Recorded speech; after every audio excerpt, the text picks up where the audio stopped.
And if you're looking at taxis, my suggestion is look for drop taxi or one-way call taxi from Chennai to any little town that you want to get to. In general, they would only charge you the price for one way or something just a little higher. But right now they're charging you both ways, but it's still, the prices are still okay. It's still nominal. So that would be your best option. I'll also link the person or the company that I used to get home down in the description.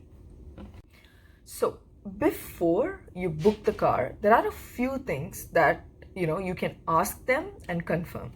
One, I did not want my car or the driver to come from Chennai because Chennai is a hotspot. The second thing is that ask them how many trips are they taking every week or every month, so that you don't want to go in a car that was used by a few people just right before you do. The third thing that I personally requested was that before this person came, I asked them to sanitize the insides of the car. So use that spray and also like wipe down the handles and anything that one might touch. I'm still gonna be wearing my mask. I'm gonna try to wear my face shield as well. I'm gonna look funny. But it's good to ask all these questions. The other thing is I don't think the cars are allowed to use AC within the vehicle, which is great because that's how the air keeps circulating inside.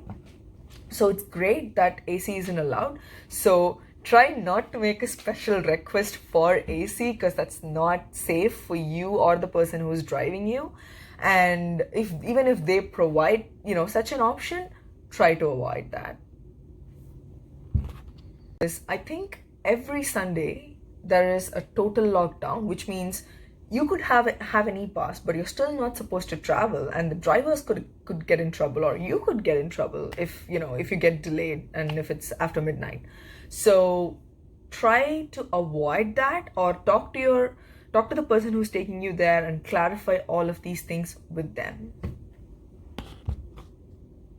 All these doesn't tell you that you're definitely not gonna get the virus, but I feel like it's my responsibility to make sure I do whatever I can from my end to, at least reduce the risk as much as I could.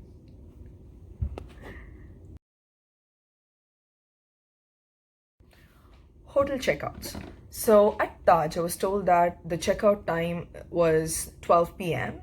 noon, and there was no way that was gonna happen because I applied for ePass. ePass finally got approved around 10 a.m. in the morning, and after that I had to confirm that with my cab, and then they had to come pick me, and they were not coming directly from Chennai. They were coming all the way from Chidambaram, which means that's gonna take time. And this is important with regards to your checkout. And in our case, things got delayed, and thankfully I applied and I got my ePass. If I didn't get my ePass, I can't leave this place. And if the ePass said no, I have to apply with my NOC, then I could have been stuck. I was also waiting for NOC, so there was no way I could, check out at 12 p.m. So I called them up, I called up the front desk and I explained this whole thing to them. I'm like, there's no way I can, and I'm not going to be paying extra for just a few hours that I have to be here because I don't want to be here anymore. Like, I want to get home. That's what I'm looking at, right? So they were understanding, and they said, there is time until 6 p.m. and only after that I'll be charged. Be it with anything that's involved in this process, call people up, ask them, talk to them. They're all understanding of what's going on what we are going through to, finally get here. And like I said before, I'm extremely thankful for every person who's involved in this process, despite the risks to get us back home or to make sure things are running.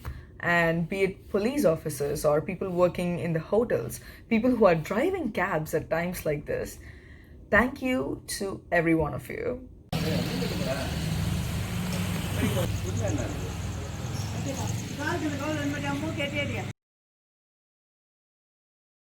is gonna be any, because but Chennai, no, no, no, no, no, no, no.